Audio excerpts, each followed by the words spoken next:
Join Sid for this edition of It's Supernatural. Mon invité a vu tellement de miracles que les médecins sont déconcertés. Ces miracles ont été médicalement vérifiés. À tout de suite.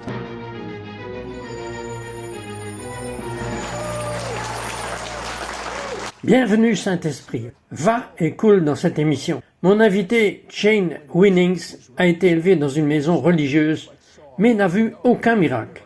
Il a vécu comme le monde, mais pensait qu'il allait aller au paradis. Shane, quel était votre style de vie? Oui, vous savez, j'ai grandi en allant à l'église, mais les églises dans lesquelles nous sommes allés n'ont jamais vraiment mis l'accent sur les miracles. Je pense avoir entendu parler d'un miracle une fois avec des missionnaires en Afrique. Vous savez, quelque part. Donc, je n'avais aucune validation et je n'avais tout simplement pas de grille pour tout cela. Et j'ai aussi grandi en croyant que devenir chrétien, c'était aller au paradis un jour. Et donc, j'étais en quelque sorte laissé à essayer de comprendre quel était mon but sur terre jusque-là. Et en conséquence, j'ai juste commencé à vivre comme tout le monde. Maintenant, tous mes amis étaient chrétiens aussi parce que ma mère m'avait bien élevé. Elle a dit « Hé, assure-toi que tu as des amis chrétiens. » Mais quand je suis arrivé à l'université, la première chose à m'inviter à une soirée beuverie était un chrétien. Et j'ai lentement commencé à penser que c'était normal, que c'était ce que tout le monde faisait.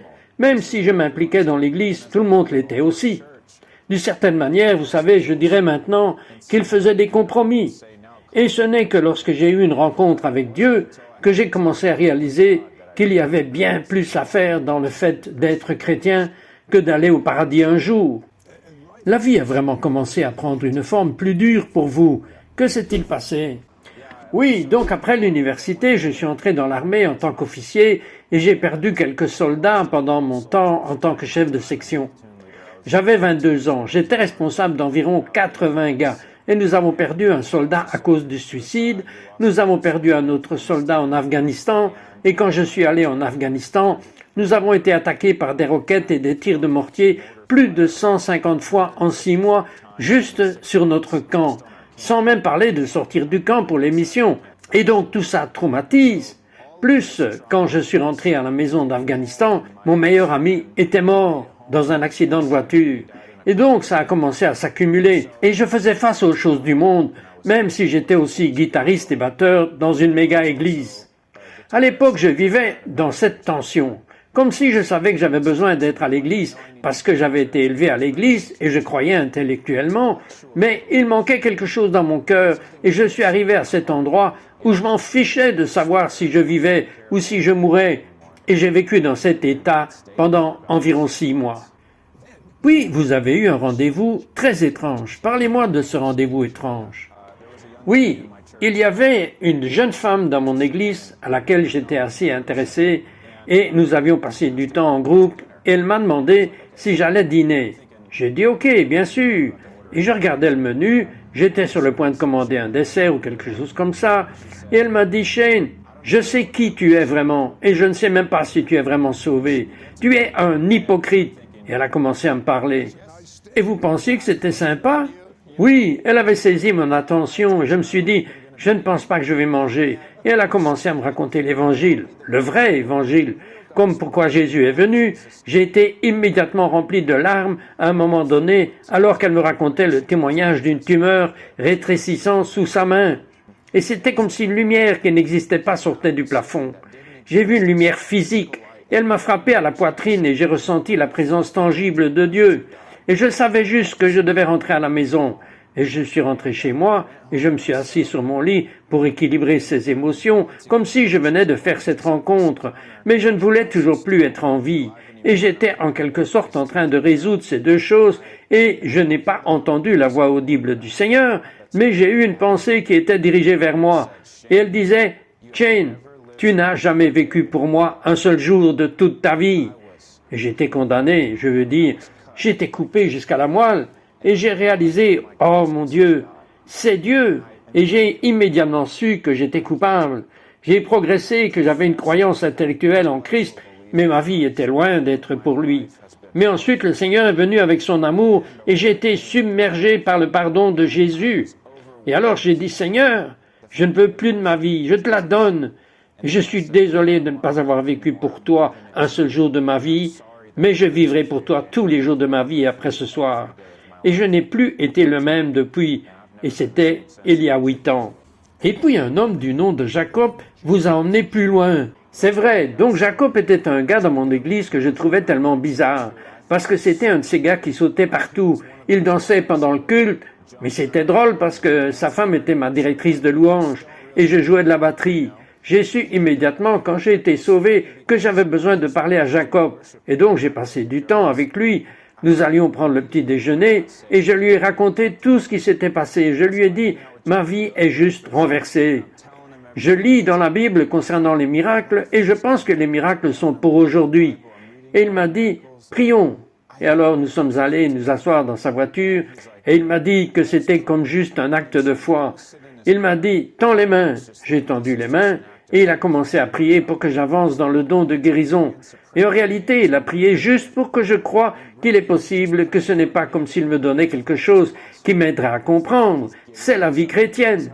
Et j'ai commencé à avoir des picotements dans les mains. Et regardez, je n'ai jamais grandi avec une grille pour ça. Je continuerai à le dire. J'étais sceptique, mais je ne pouvais pas nier ce que je ressentais dans les mains. Je sentais de l'électricité. Je ressentais de la chaleur. Et puis nous avons tous les deux été submergés par ce rire fou. Je veux dire, c'était comme si la joie du Seigneur remplissait cette voiture. Et nous avons ri pendant probablement 5 minutes consécutives, pendant lesquelles j'ai essayé de m'arrêter. Je pensais à ça. C'est fou. Qui suis-je? J'aime ce qui se passe en ce moment. Je vais m'arrêter de rire et je ne pouvais pas le faire. Et j'ai juste senti le Seigneur m'encourager en me disant, c'est moi, apprécie simplement ce que je fais en ce moment. Et cela a commencé un voyage de guérison où je voyais cela partout. Shane a prié pour que cela dépasse 500 personnes et rien ne s'est produit. Mais il n'a pas abandonné. C'est la clé. Et puis son ministère miraculeux a explosé. Nous revenons tout de suite après ceci. We will be right back to It's Supernatural. Eh bien, ça semblait beau, n'est-ce pas? J'aurais probablement aimé ça. Mais j'avais 1 semaine pour me préparer pour ce barbecue. Et vous savez quoi? En 1 semaine, le barbecue s'est transformé en un vrai cauchemar. Et vers le milieu de la semaine, je me suis fâchée contre Dave parce qu'il ne m'aidait pas, hein, à préparer cette réception énorme que nous allions donner, que j'avais moi-même commencé et dans laquelle il ne voulait rien avoir. Et puis, j'ai voulu qu'il peigne le fond du barbecue et qu'il aille à la pépinière pour acheter des fleurs et planter des fleurs et acheter de nouveaux meubles de jardin, car maintenant, je voulais impressionner tout le monde. Et quand les invités sont arrivés, je ne sentais même pas que je les aimais et je ne voulais pas, en fait, qu'ils soient chez moi. J'étais furieuse contre tout ce groupe pour être venu. Et Dave et moi, nous ne nous parlions pas. Et j'avais hâte de les voir partir. We now return to It's Supernatural. Jacob, le meilleur ami de Shane, a prié pour lui, puis il a prié pour plus de 500 personnes, et rien ne s'est passé. Personne n'a été guéri. Alors, qu'avez-vous fait ensuite? Vous savez, après que Jacob ait prié pour moi, j'étais rempli de foi, et donc après avoir quitté l'académie de police, j'ai dit, Seigneur, où veux-tu que j'aille? Et j'ai prié pour 10 personnes, et j'ai fait cela pendant presque 2 mois. Cela fait environ 500 personnes, et je n'ai jamais vu personne guéri devant mes yeux.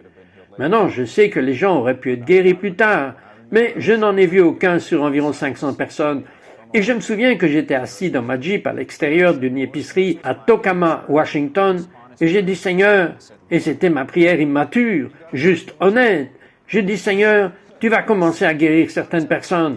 J'ai dit à tous ces gens que tu vas les guérir, et tu ne le fais pas, et tu as l'air un peu idiot. Vous avez tout transféré sur Dieu. Je l'ai fait, oui, je l'ai fait. J'ai dit, je veux juste que tu saches que je crois toujours que tu es le guérisseur et que je ne m'arrêterai jamais. Et je suis sorti de ma Jeep et il y a un gars debout là, juste là devant moi. Comme toujours, il y en a beaucoup de sans-abri dans cette région. Il m'a demandé si j'avais quelques dollars. J'ai dit, j'ai $2. Mais puis-je prier pour toi? Il a commencé à me parler de tous ses problèmes dans son corps. Et la première chose pour laquelle nous avons prié était son genou. Et encore une fois, j'étais comme sceptique. et je n'aime pas mettre mes mains sur les gens parce que je ne veux pas qu'ils pensent que j'ai ressenti ça parce qu'ils me touchaient. Donc, j'ai passé mes mains autour de son genou et j'ai prié simplement une prière simple. Au nom de Jésus, j'ai ordonné que ce genou soit guéri. Il a donné un coup de pied dans sa jambe comme s'il était droit et il a crié « Waouh !» J'ai flippé. J'étais à genoux et j'ai dit « Quoi ?» Il a dit « Mon genou est chaud !» Et je lui ai dit « Teste-le !» Et alors il a commencé à faire des tours autour du parking. Il avait été instantanément guéri. Et il est revenu vers moi et il a dit « Ok, j'en ai plus. J'ai un problème de rein, j'ai un problème d'orteil. Faites-le encore, faites-le encore. »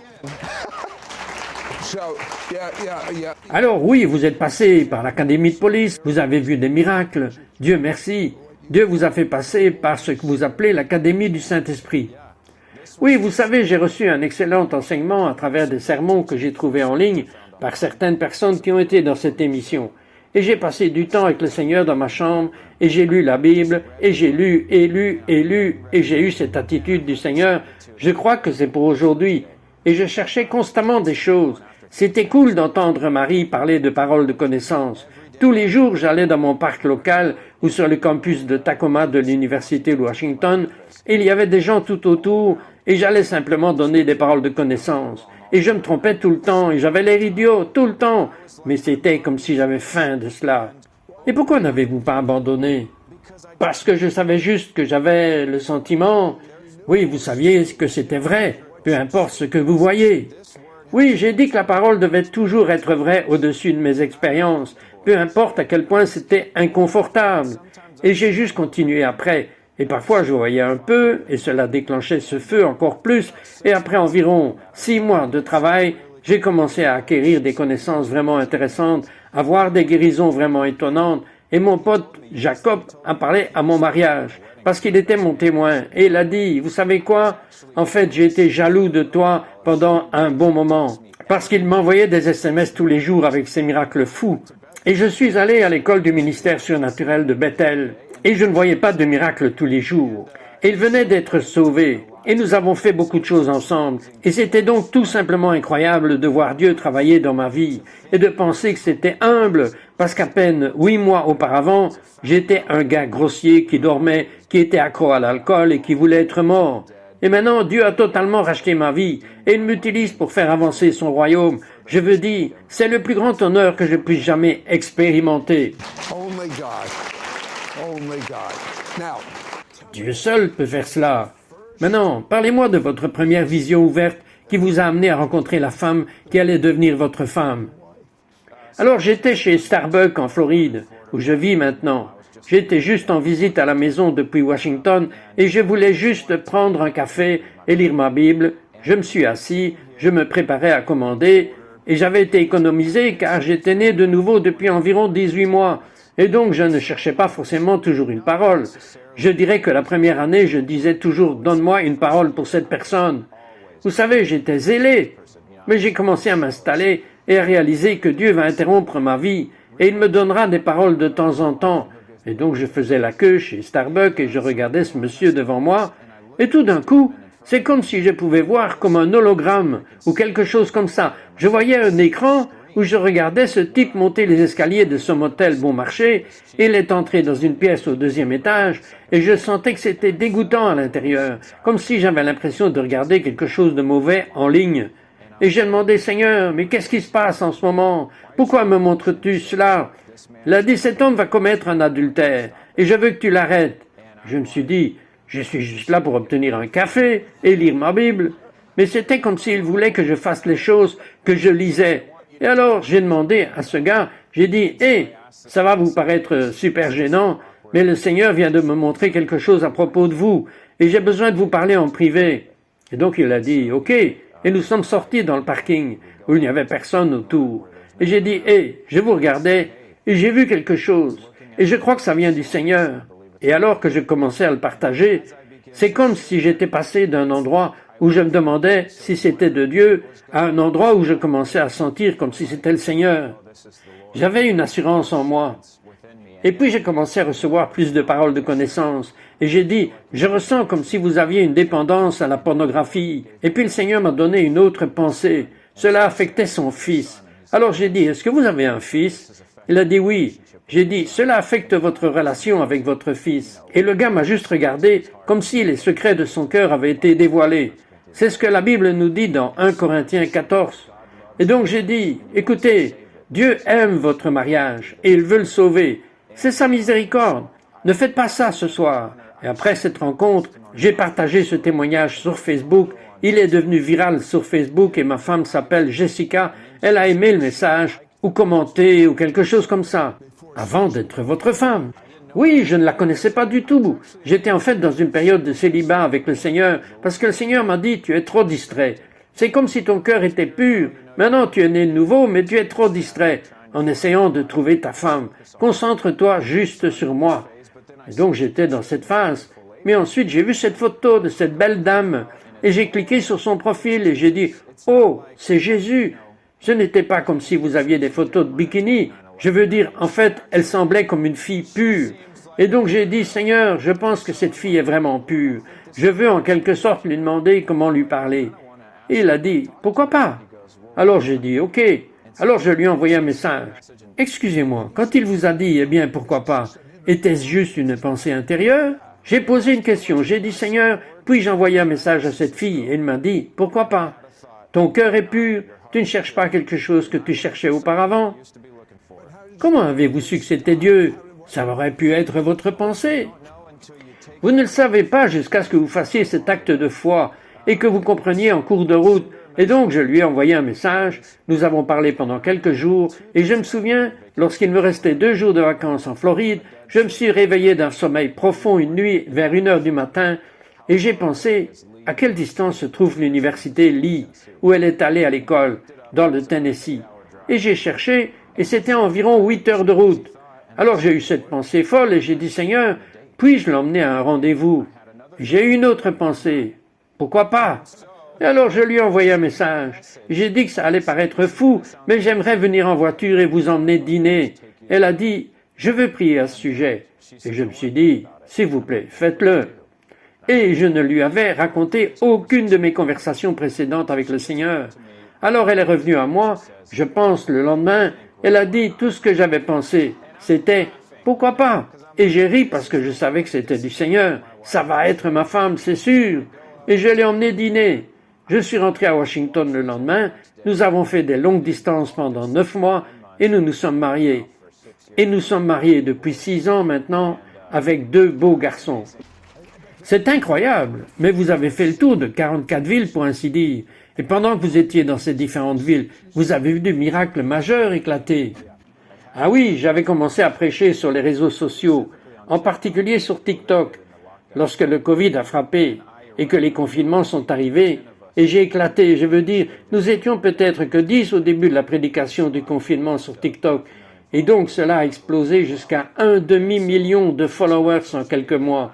Et donc je prêche sur les réseaux sociaux, je prêche en direct tous les lundis soirs. Et j'ai eu cette idée, je vais juste rassembler tous mes disciples que je peux dans toutes les grandes villes du pays et je vais les rassembler dans les parcs et les champs parce que c'est là que je me sens à l'aise. Et je vais prêcher l'évangile. Et nous allons imposer les mains aux malades, et nous allons chasser les démons. Et donc j'ai commencé à rassembler autant de personnes que possible, et je suis allé dans 44 villes à travers le pays. Nous avons collecté tout l'argent grâce aux médias sociaux, et dans certaines de ces villes, nous avons vu des miracles incroyables. Et laissez-moi revenir sur TikTok en direct. Je prêchais un soir, et j'ai eu une parole de connaissance. Ma femme et moi prions ensemble quelques heures plus tôt, parce que vous savez, les couples qui prient ensemble restent ensemble. Et donc nous prions ensemble, et j'ai eu une parole de connaissance concernant un problème de cerveau. Et je savais que c'était pour le live, où j'allais prêcher plus tard dans la nuit. Et donc j'étais en direct. Il y avait peut-être 40 personnes qui diffusaient en streaming, ce qui a fini par atteindre 5000 lors de mon dernier live. Le Seigneur a vraiment fait exploser ce ministère social. C'était incroyable, mais il y avait 40 personnes là-bas. Je prêchais l'évangile, et ensuite je commençais à m'orienter vers la guérison. Et j'ai demandé, y a-t-il quelqu'un ici qui a un problème cérébral? Et il y avait une femme et elle a commenté, elle a dit, j'ai un anévrisme cérébral qui se développe. Et le niveau 4 était le niveau le plus élevé et elle était sur le point de l'atteindre. Cela pourrait se rompre à tout moment. Et vous savez que cela peut être fatal. Et elle a dit, j'ai mal à la tête depuis 30 jours d'affilée et rien ne pouvait réparer ce problème. Aucun médicament. Alors j'ai dit à tous ceux qui participaient à ce live de tendre la main vers l'écran. Et j'ai juste dit que l'anévrisme parte au nom de Jésus, que le cerveau soit guéri. Vous savez, quelque chose de simple. Et elle a commenté en majuscule, mon mal de tête a disparu, mon mal de tête est parti. Je me suis dit, eh bien, c'est génial. Mais je ne suis plus sceptique maintenant. Mais je lui ai dit d'aller passer un scanner cérébral. Et elle a dit, j'en ai un dans quelques semaines. Et après ce scanner, les médecins étaient abasourdis. Elle a dit qu'il semblait que quelqu'un avait découvert où se trouvait le problème. Ils ont répondu qu'il n'y avait aucun moyen possible que cela puisse avoir rétréci en si peu de temps, qu'il était impossible qu'il ait pu disparaître tout seul. Ils ne pouvaient pas l'expliquer. Et elle était toute excitée, et elle a dit « Moi, je peux l'expliquer ». Et elle a commencé à témoigner aux médecins. Et donc, nous avons eu ce miracle médicalement vérifié. Et puis, quand j'étais à Nashville, nous faisions une réunion dans un parc. Il y avait une fille qui s'était fait transporter et qui souffrait d'épilepsie. Et maintenant, ma femme est épileptique. Et voici ce qui est incroyable, c'est que vous pouvez traverser quelque chose et continuer par la foi pour quelqu'un d'autre, même si vous ne l'avez pas vu vous-même. Cela élève la parole de Dieu au-dessus de votre expérience. Et donc, ce que les gens ne savaient pas, c'est que ma femme avait récemment eu une crise. Et j'ai prié pour cette fille épileptique et j'ai ordonné à cette chose de partir. Elle est sortie du fauteuil roulant dans lequel elle était, et puis elle a dansé, et finalement sa mère a poussé le fauteuil roulant vide hors de la réunion.